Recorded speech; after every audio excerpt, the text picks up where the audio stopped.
और अजय यादव का वो बयान भी सुना देते हैं जिसमें उन्होंने अपनी दावेदारी गुरुग्राम से पेश की थी।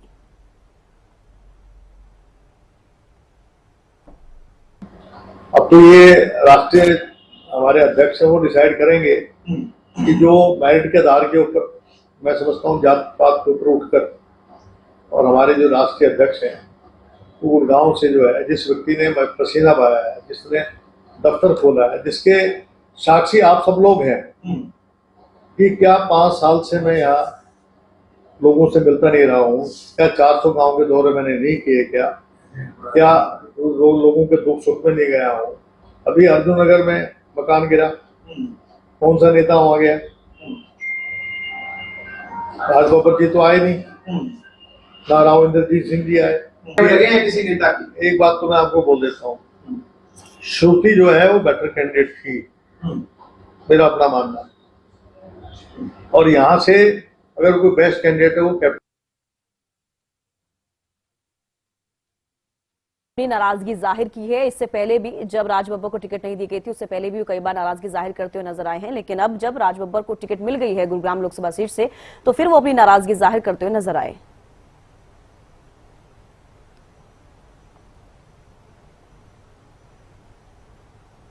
अमित तिवारी पॉलिटिकल राइटर हमारे साथ लाइव जुड़ चुके हैं।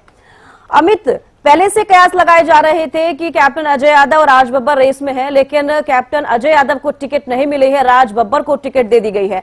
ऐसे में अगर पहले की बात करें तो कैप्टन अजय यादव पहले भी निशाना साधते हुए नजर आते थे। उन्होंने सीधे तौर पर कहा था कि राज बब्बर को ही टिकट क्यों, अगर किसी फिल्मी को देना है तो आप शाहरुख खान को दे दीजिए, रणवीर सिंह को दे दीजिए। अब यहाँ पर फिर से नाराजगी जाहिर करते हुए नजर आए हैं। देखिए छविष्का, सबसे अहम बात है कि राजनीति, हरियाणा की अगर राजनीति की बात करें जी, तो स्पष्टवादी बोलना, मुखर होकर बोलना, बेबाक बोलना, वो कैप्टन अजय यादव भी बोलते हैं इसी तरह से, और साथ साथ चौधरी वीरेंद्र सिंह भी बोलते रहे हैं। हालांकि अब उनके सुर जो है वो वैसे नहीं रहे। कैप्टन अजय यादव की बात करें तो वे लगातार ही कांग्रेस के शीर्ष नेतृत्व को चुनौती देते हुए दिखाई दे रहे थे, अब से नहीं, पिछले 6 महीनों से। और लगातार उन्होंने इस तरह के बयान दिए, खुद को कई समितियों से अलग कर लिया, और एक सोशल मीडिया पोस्ट के जरिए उन्होंने एक बात रखी भी थी कि वे सोनिया गांधी का लिहाज करते हैं, इसलिए वे कांग्रेस में बने हुए हैं। तो उन्होंने कई पदों से अपना इस्तीफा भी दे दिया था। और जब टिकटों के वितरण की बात चल रही थी, लगातार बैठकों का दौर चल रहा था, उस दौरान उन्होंने कहा था कि अगर टिकट ही देनी है तो किसी फिल्म अभिनेता को, राज बब्बर क्यों है, रणवीर सिंह को दे दीजिए, करीना को दे दीजिए, ऋत्विक रोशन को दे दीजिए, इस तरह के नाम उन्होंने गिनवाए थे। तो ऐसे में उनका सीधा निशाना था, या उन्हें पहले से यह अंदाजा जो लग चुका था कि इस बार जो है वो राज बब्बर को चुनाव मैदान में उतारा जा रहा है। जी देखिए, अगर छविष्का, सबसे अहम बात है कि आज भी वे निशाना साध रहे हैं, जब टिकट उनकी कट चुकी है, नाराज है, निराश है, लेकिन साथ साथ वे कांग्रेस में अपने बने रहने की बात कहते हैं कि वे कांग्रेस के साथ खड़े हैं। हालांकि उन्होंने यह बात जरूर कही है कि कांग्रेस के कुछ नेता, जो वरिष्ठ नेताओं को कुचलने की साजिश कर रहे हैं, इस तरह की बातें कही है। लेकिन देखिए, जो तर्क जो कांग्रेस के शीर्ष नेतृत्व के सामने रखे गए कि कैप्टन अजय यादव पिछली बार 2019 में करीब 4.25 लाख वोटों से गुरुग्राम से हारे थे, राव इंद्रजीत उस समय जीते थे। और ऐसे में एक और भी बात है, गुरुग्राम सीट का अगर आप देखें तो गुरुग्राम में 4 सीटें जो है वो विधानसभा की गुरुग्राम लोकसभा क्षेत्र में आती हैं। 2 सीटें जो है वो रेवाड़ी से आती हैं और 3 सीटें नूह से आती हैं। नूह से जो परंपरागत वोट बैंक के सहारे कांग्रेस का उम्मीदवार हमेशा वहां से जीतता रहा है। 2014 की बात करें या 3 में वहां उन्हें लीड मिली थी अजय यादव को भी, लेकिन वे रेवाड़ी के अपने दोनों ही क्षेत्रों से चुनाव में उनको हार मिली थी और राव इंद्रजीत उनसे आगे रहे थे। तो देखिए, ये तमाम तर्क थे, और कुछ उनका बेबाक बोलना, कांग्रेस के नेतृत्व पर सवाल उठाना, कांग्रेस के संगठन के का गठन नहीं होने को लेकर उनका सवाल उठाना, ऐसे कई कारण रहे जिस वजह से कैप्टन अजय यादव को के हाथ निराशा लगी है। और दूसरा, अगर समीकरण साधने की बात करें छविष्का, लगातार हमने चर्चा भी की है कि इस बार जो है टिकट वितरण में पूरी तरह से पूर्व मुख्यमंत्री और नेता प्रतिपक्ष भूपेंद्र सिंह हुड्डा का प्रभाव दिखाई दे रहा है। राज बब्बर भी उन्हीं की एक पसंद कहे जा सकते हैं। देखिए, दिल्ली से सटा हुआ है गुरुग्राम, और गुरुग्राम क्षेत्र से कद्दावर नेता, हैवीवेट नेता राव इंद्रजीत लगातार चुनाव जीतते आ रहे हैं। जब से परिसीमन के बाद गुरुग्राम सीट अस्तित्व में आई तब से वे जीत रहे हैं लगातार और अच्छे मार्जिन लेकर जीत रहे हैं। लेकिन इस बार देखिए, इस बार उनके सामने राज बब्बर फिल्म अभिनेता थे और अब नेता बन गए हैं और कांग्रेस की राजनीति लंबे समय से कर रहे हैं। तो ऐसे में उन्हें मुकाबला देने के लिए यहाँ पर कांग्रेस ने उनका चुनाव किया है। तो निश्चित रूप से यहाँ दिलचस्पी भरा चुनाव देखने को मिलेगा, क्योंकि एक तो देखिए पंजाबी जो सुनार बिरादरी आती है उससे राज बब्बर संबंध रखते हैं, ओबीसी हैं। और कैप्टन अजय यादव का मैं भी बयान सुन रहा था और दर्शकों ने भी सुना है कि वो श्रुति चौधरी की पैरवी कर रहे थे और साथ साथ खुद की टिकट के लिए भी पैरवी कर रहे थे।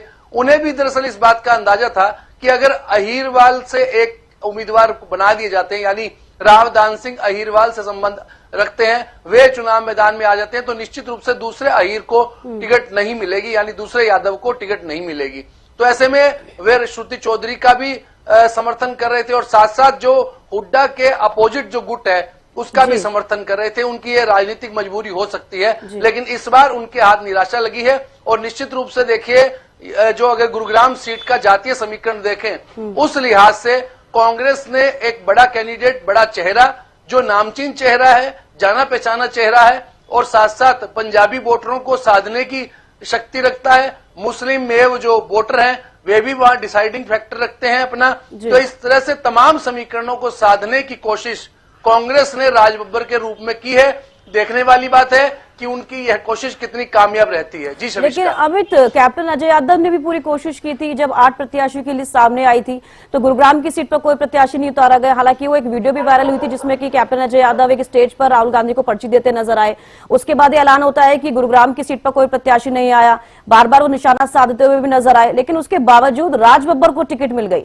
तो कहीं ना कहीं इसे इस तरीके से समझा जाए कि पहले से ही कांग्रेस ने डिसाइड कर लिया था कि वो राज बब्बर को ही टिकट देंगे गुरुग्राम से। इसमें कोई दो राय नहीं है छविश का कि जो टिकट का वितरण एक तरह से पहले ही इस बार जो है पार्टी ने सर्वे करवाए, सर्वे के आधार पर जिताऊ उम्मीदवार चुनाव मैदान में उतारे हैं। इसमें कोई दो राय नहीं है। कांग्रेस के तेवर जो बदले बदले नजर आ रहे हैं और इसी वजह से देखिए राज बब्बर का जिक्र आ गया था, पहले से ही लंबे समय से चर्चा में था नाम उनका, और उनका चेहरा जो है वो पॉपुलर है। इस पॉपुलरिटी का कितना लाभ मिलेगा ये एक अलग बात है, लेकिन उनका नाम पहले से आ गया था, जिस वजह से कैप्टन अजय यादव ने अपनी तरफ से तमाम कोशिशें की, शीर्ष नेतृत्व के सामने भी अपनी हाजिरी लगाई, लेकिन उन्हें निराशा हाथ लगी है। और एक जो एक कार्यक्रम दिल्ली में हुआ उसमें उन्होंने एक पर्ची भी राहुल गांधी को दी। मेरा व्यक्तिगत तौर पर मानना है कि उस पर्ची देने का सिर्फ इतना एक रहा होगा कि 25 अप्रैल को जो 8 उम्मीदवारों की लिस्ट का ऐलान, जो उम्मीदवारों का ऐलान जो कांग्रेस ने किया, उसमें गुरुग्राम सीट का नहीं किया। वो पर्ची ने इतना रोल जरूर अदा किया है कि वो 5 दिन जो है गुरुग्राम सीट का ऐलान, उम्मीदवार का ऐलान देरी से हुआ है और कल रात को जो है गुरुग्राम सीट से राज बब्बर की उम्मीदवारी का ऐलान कांग्रेस ने किया। यानी कि तमाम कोशिशें की गई और यहां तक देखिए कैप्टन अजय यादव ने अपने समधी लालू यादव हैं उनसे भी जोर लगवाया, उनसे भी जो कांग्रेस शीर्ष नेतृत्व की चर्चा करवाई होगी और उस पर्ची का हवाला भी उसमें कुछ न कुछ ऐसा लिखा होगा जिस वजह से एक बार फिर मंथन शुरू हुआ। लेकिन तमाम कोशिशों के बावजूद निराशा हाथ लगी है कैप्टन अजय यादव को देखिए। और ऐसे में अब राज बब्बर की उम्मीदवारी सामने आ गई है। अब देखने वाली बात है कि वो राज बब्बर के साथ कितना उनका साथ चलते हैं। यह तो एक तय ही बात है कि कांग्रेस को सबसे बड़ा खतरा जो है वो भीतर घात का है। अंतर्कलह को रोकना उनके लिए चुनौती है। चाहे सोनीपत, चाहे हिसार की बात करें, वहां वीरेंद्र सिंह के परिवार का इस बार झटका लगा है, ब्रिजेंद्र सिंह का टिकट कटा है। भिवानी महेंद्रगढ़ में श्रुति चौधरी का टिकट कटा है, उनसे भी भीतर घात का खतरा है। और अब गुरुग्राम सीट पर अजय यादव का टिकट कटा है, तो उनको भी जो है वापस जो वो असंतुष्ट हुए हैं, निराशा उनमें आई है, तो उसे कैसे उनकी निराशा दूर की जाएगी, मायूसी दूर की जाएगी। और साथ साथ फरीदाबाद सीट पर महेंद्र प्रताप पर कांग्रेस ने विश्वास जताया है, करण दलाल अब तक नाराज है, उन्हें कैसे मनाया जाएगा। यह तमाम देखिए बड़े चेहरे हैं, इनकी नाराजगी दूर करना भी कांग्रेस के लिए एक बड़ी चुनौती रहेगी। अब गुरुग्राम सीट से राज बब्बर आ गए हैं, वे कैसे रूठों को मनाते हैं यह भी उनके लिए एक परीक्षा जैसा बिल्कुल ही है। अमित, ये कहना गलत नहीं होगा कि कांग्रेस 2024 के जो लोकसभा चुनाव हैं उसमें कुछ अलग ही रणनीति कांग्रेस ने अपनाई हुई है। सीधे तौर पर ये समझा जा रहा है जो भी लिस्ट आ रही है वो हुड्डा के खेमे से आ रही है, उनके प्रिय जो नेता हैं वो लिस्ट में इस बार शुमार है। कई ऐसे दिग्गज नेता हैं जिसको हुड्डा ने नाराज भी किया है, वो नाराजगी जाहिर भी कर रहे हैं, लेकिन कुछ लोग साफ तौर पर नाराजगी जाहिर नहीं करते नजर आ रहे हैं। निर्दलीय चुनाव भी नहीं लड़ रहे हैं, वो कोशिश कर रहे हैं कि उनको टिकट मिल जाए, लेकिन अब क्या विकल्प है? देखिए शमिष्का, इसमें तो कोई दो राय है ही नहीं कि पूर्व मुख्यमंत्री और नेता प्रतिपक्ष भूपेंद्र सिंह हुड्डा का पूरा प्रभाव जो है वो कांग्रेस के उम्मीदवारों की सूची पर दिखाई देता है और कांग्रेस के शीर्ष नेतृत्व ने भी उनकी बात को स्वीकारा है। बैठकों के लगातार दौर चले, पैनल बने, सब कमेटियां बनी और पैनल बनते गए, टूटते गए, नए नाम ऐड होते गए, टूटते गए। इन सबके बीच में जो उम्मीदवार सामने आए हैं, देखिए उनमें जो ज्यादातर जो सभी लोग अगर कहें, हम कोई अतिशोक्ति नहीं है कि वे हुड्डा के प्रभाव के हैं। कुमारी शैलजा का अपना एक वजूद है, अपना अस्तित्व है। हालांकि उनके लिए भी कहा गया होगा कि वे जनता की उम्मीदवार बनकर आई हैं और उनकी उम्मीदवारी एक प्रबल उम्मीदवार के रूप में देखी जा रही है। लेकिन बाकी सभी उम्मीदवारों का देखें, चाहे हिसार से जयप्रकाश की बात करें, अब राज बब्बर की बात करें, महेंद्र प्रताप को खुद हुड्डा ने मनाया है चुनाव लड़ने के लिए। हालांकि उन्होंने चुनावी राजनीति से संन्यास लेने का ऐलान पहले ही कर दिया था, लेकिन हुड्डा ने उन्हें मनाया और चुनाव मैदान में उतारा और अपने समधी करण सिंह दलाल को नाराज किया। तो ऐसे में इसमें कोई दो राय नहीं है। अब इन तमाम चुनौतियों से कैसे निपटा जाएगा यह देखने वाली बात है। लेकिन जो उम्मीदवार उतारे हैं इस बार, वो सर्वे के आधार पर उतारे हैं, जिताऊ उम्मीदवार उतारे हैं। इनका प्रभाव जनता इनको कितना एक्सेप्ट करती है यह देखने वाली बात होगी। लेकिन इतना तय है कि कांग्रेस हाईकमान का एक अलग रूप देखने को मिला है, अलग रंग देखने को मिला है। उनके तेवर बदले हुए हैं और जैसा मैंने पहले कहा कि वो मजबूर नेतृत्व जो पहले हुआ करता था कांग्रेस का, वो नहीं है। इस बार मजबूत नेतृत्व दिखाई दे रहा है और उस मजबूती का कितना लाभ उनके उम्मीदवारों को मैदान में मिलेगा यह देखने वाली बात है। जी बिल्कुल अमित, ये भी इस बार देखा गया है कि जो पहले 2019 के चुनावों में जो प्रत्याशी हारे थे उनको टिकट इस बार नहीं मिली है।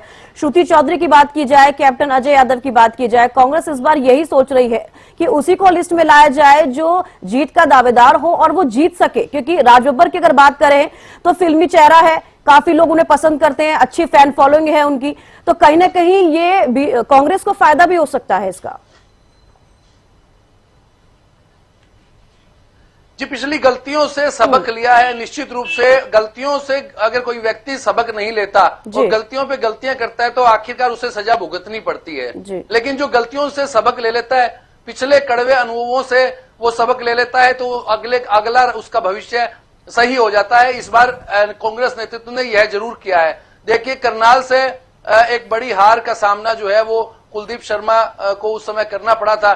तो ऐसे में उनके परिवार का भी टिकट उनके परिवार को नहीं मिला है इस बार। तो ऐसे में हर जगह सोनीपत की बात करें तो खुद भूपेंद्र सिंह हुड्डा हारे थे, इस बार चुनाव मैदान में नहीं आए हैं और उन्होंने पहले ही इंकार कर दिया। वहां से सतपाल ब्रह्मचारी के रूप में एक नया चेहरा चुनाव मैदान में उतारा। और इसी तरह से अगर बात करें तो वीरेंद्र सिंह के परिवार को, हालांकि देखिए बृजेंद्र सिंह मौजूदा सांसद थे और वे भाजपा छोड़कर कांग्रेस में आए थे और सोनिया गांधी से भी उनकी मुलाकात हुई, लेकिन वहां भी से भी उन्हें निराशाजनक जवाब मिला होगा, वे मायूस होकर आ गए। और श्रुति चौधरी 2 बार हारी थी, 2014 में भी उनको करारी हार का सामना करना पड़ा, 2019 में भी हारी।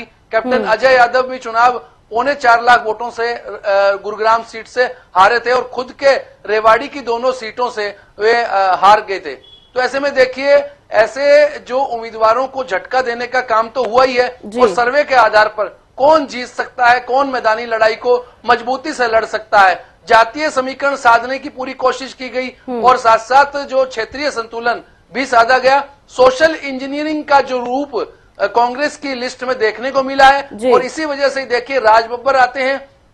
राज बब्बर जैसे मैंने कहा कि ओबीसी हैं और पंजाबी जो सुनार बिरादरी से आते हैं। और एक और महत्वपूर्ण बात है जो छबिष्का रह गई है, कैप्टन अजय यादव कांग्रेस की ओबीसी सेल के राष्ट्रीय चेयरमैन जी। है, यानी ओबीसी सेल के राष्ट्रीय चेयरमैन का टिकट काटकर कांग्रेस ने एक बड़ी मजबूती का परिचय दिया है और राज बब्बर पर विश्वास जताया है। राज बब्बर एक नामी शख्सियत है, देखिए, और चुनावी राजनीति में वे पहले से भी फिरोजाबाद से, हालांकि वो उत्तर प्रदेश की सीट है, वहां से हार गए थे, लेकिन यहां से चुनाव मैदान में उन्हें उतारा गया है। दिल्ली से सटे हुए गुरुग्राम में उनका चेहरा कितना कारगर रहेगा और किन किन सीटों पर उन्हें फायदा मिलेगा। इस बार अगर बात करें तो दिव्यांशु बुद्धि राजा के रूप में करनाल से एक पंजाबी बिरादरी का युवा चेहरा देने का काम कांग्रेस ने किया।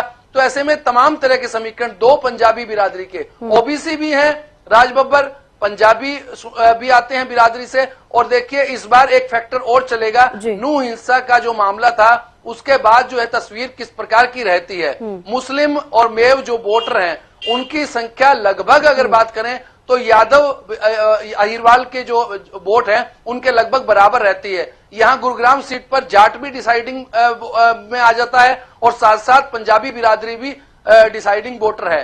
तो ऐसे में देखने वाली बात होगी इन सबको कैसे राज बब्बर साधते हैं, किस प्रकार की रणनीति रखते हैं। और हैवीवेट राव इंद्रजीत, देखिए नामांकन भी दाखिल हो चुका है उनका, अभी नामांकन भी पत्र दाखिल करेंगे और ठीक 2 दिन नामांकन के बीत चुके हैं, आज तीसरा दिन है और उन्हें 2 दिन बीतने के बाद जो है टिकट मिला है। तो समय कम है प्रचार के लिए। सीटें देखिए 9 विधानसभा क्षेत्र आते हैं, उन तमाम हलकों में जाना है। बड़ी चुनौती राज बब्बर लेकर आए हैं। बिल्कुल बड़ी चुनौती अमित, बिल्कुल बड़ी चुनौती देखी जा रही है, क्योंकि पहले से कयास लगाए जा रहे थे कि कांग्रेस अगर पहले से प्रत्याशी घोषित कर देती है तो चुनाव प्रचार के लिए वक्त रहेगा, लेकिन अब फिलहाल वक्त तो कम बचा है। लेकिन देखने वाली बात होगी कि कितनी चुनौती बीजेपी के लिए रहती है और कितनी चुनौती कांग्रेस के लिए रहती है। बेहद शुक्रिया अमित हमारे साथ जुड़ने के लिए, तमाम जानकारी देने के लिए। तो बड़ी जानकारी इस वक्त की हरियाणा में वरिष्ठ कांग्रेस नेताओं को लेकर कांग्रेस ने निशाना, माफ कीजिएगा, कैप्टन अजय यादव निशाना साधा है। वो सीधे तौर पर कहते नजर आए हैं कि जो दिग्गज नेता हैं उनको राजनीति के तौर पर हटाया जा रहा है।